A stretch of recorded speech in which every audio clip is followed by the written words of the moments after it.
Now that we understand what empty elements are, let's talk about the main element. So let me type the main element tag here. So just remember that the main element here will be specifying the main content of the document.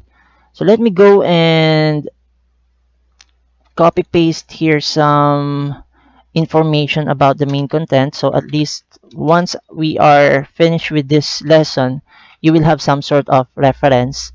So just remember, it will be specifying the main content of the document. It should be unique to the document.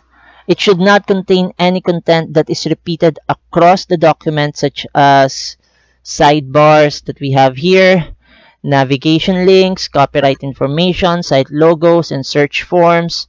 So just remember that those are key things or key elements that you should not be placing inside of the main element. And then it should not be a descendant of other elements such as article, aside, footer, header, and nav.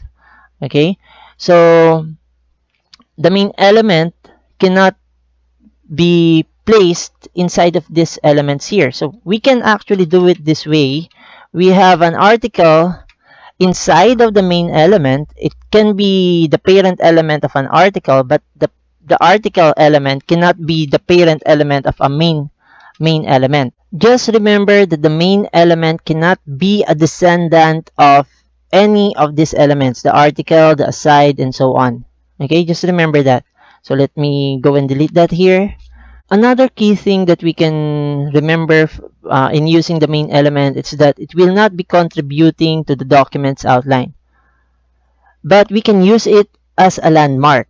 If you're familiar with the word landmark, okay, let me just type that here, landmark.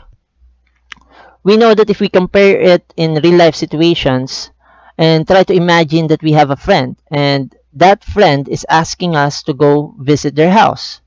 If you're not familiar with their area or on how to get to their house, a common thing that you would be asking your friend will be, what is the landmark that can help you identify how to get to their house?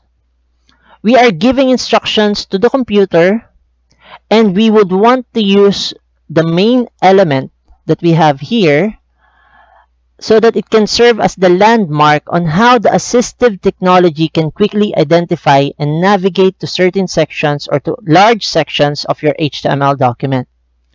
So just remember, let me just type it here so at least we can have that as a note, that the main element can serve as a landmark that we can use to help assistive technologies get to a certain section of our document.